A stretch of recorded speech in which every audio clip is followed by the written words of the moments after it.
la primera, de la que tenemos una noticia cabal, precisa, lo cual no impide que antes hubiese existido otra, pero no hay manera de documentarla.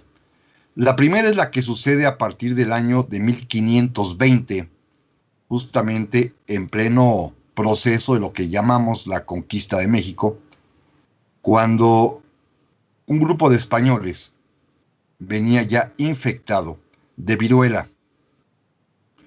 Una viruela que se propagó de manera absolutamente vertiginosa entre la población originaria de lo que entonces sería la meseta central de hoy nuestro país, es decir, la zona comprendida entre lo que hoy sería el estado de Veracruz, el estado de Puebla, la propia Ciudad de México y los lugares circunvecinos, no llegó más allá. Pero fue una epidemia espantosa que se calcula, por ejemplo, en la Ciudad de México, que para ese momento, cuando los españoles llegan a ella, contaría con cerca de 300,000 habitantes. La mortandad se calculó en una tercera parte. Es decir, la propia Tenochtitlan se vio disminuida con 100,000 muertes. Estas sí documentadas en la propia capital. No sabemos cómo estuvo en los demás lugares, pero debió haber sido también terrible. Esta es la primera gran epidemia de la que tenemos noticia. Rebrotó, porque estos males, como sabemos hoy en día, pueden en cualquier momento tomar fuerza y vigor otra vez. Y casi 10 años después, para 1531, la epidemia de viruela vuelve a surgir con una fuerza terrible, virulenta, y aquí sí se expandió por todo lo que ya entonces era el territorio de la Nueva España. La mortandad en ese momento se calcula en cerca de 2 millones de personas. Es decir, fue algo terrible y espantoso. Se calculaba que habitarían en el territorio novohispano alrededor de 8 millones de personas, así que 2 millones de ellas, habrán fallecido terriblemente hacia los años finales de ese siglo XVI, por ahí del 1570-1580. Una nueva epidemia, el Cocolixtli, también va a atacar terriblemente a la Nueva España.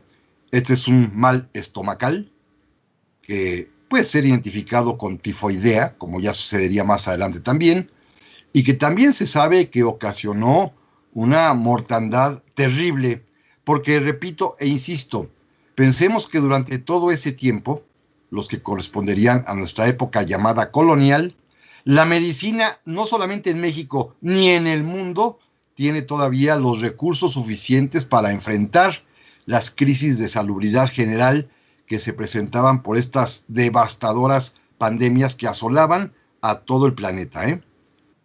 El Cocolixtli se sabe que mataría también cerca de 2 millones de personas en la Nueva España. Demos un brinco y vámonos al año de 1735-36, por ahí, en el primer tercio, finales del primer tercio del siglo XVIII, cuando llega otra epidemia también devastadora, el Matlazáhuatl, que es una epidemia que además tiene su origen en la propia Ciudad de México. Aquí es donde es el foco de infección original, producto de, pues, establos o porquerizas en donde se alimentaba cochinitos y que no eran bastante, bueno, nada higiénicos, que digamos.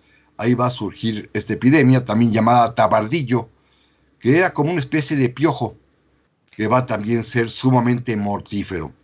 Hasta este momento, fíjense qué interesante, hasta 1730 y tantos, es cuando aparecen las primeras medidas profilácticas de salubridad general que dicta la autoridad.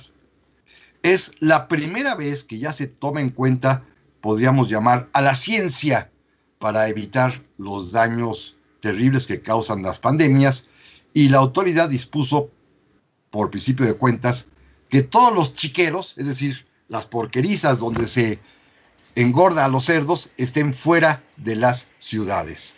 Una primera medida de higiene general, pues apenas, si ustedes quieren, elemental, pero significa que ya poco a poco la ciencia va tomando su lugar y va comenzando a guiar los esfuerzos para evitar, por lo menos con ciertas medidas de higiene sumamente incipientes y elementales, los daños que causan las pandemias, pero porque aún tampoco hay medicina.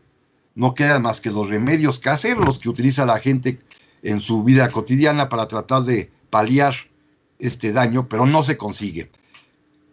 Nuevamente, ya para 1813, 1814, un mal que va a ser endémico en México será la viruela, que vuelve a resurgir después de casi ya pues 3 siglos de haber hecho su aparición, y estando México, y eso es lo peor de todo, en plena guerra de independencia, justamente en el momento de apogeo de José María Morelos y Pavón, al mismo tiempo que hay mortandad por la guerra, hay también una terrible, terrible mortandad por la epidemia de viruela que por 3 años atacó a toda la Nueva España.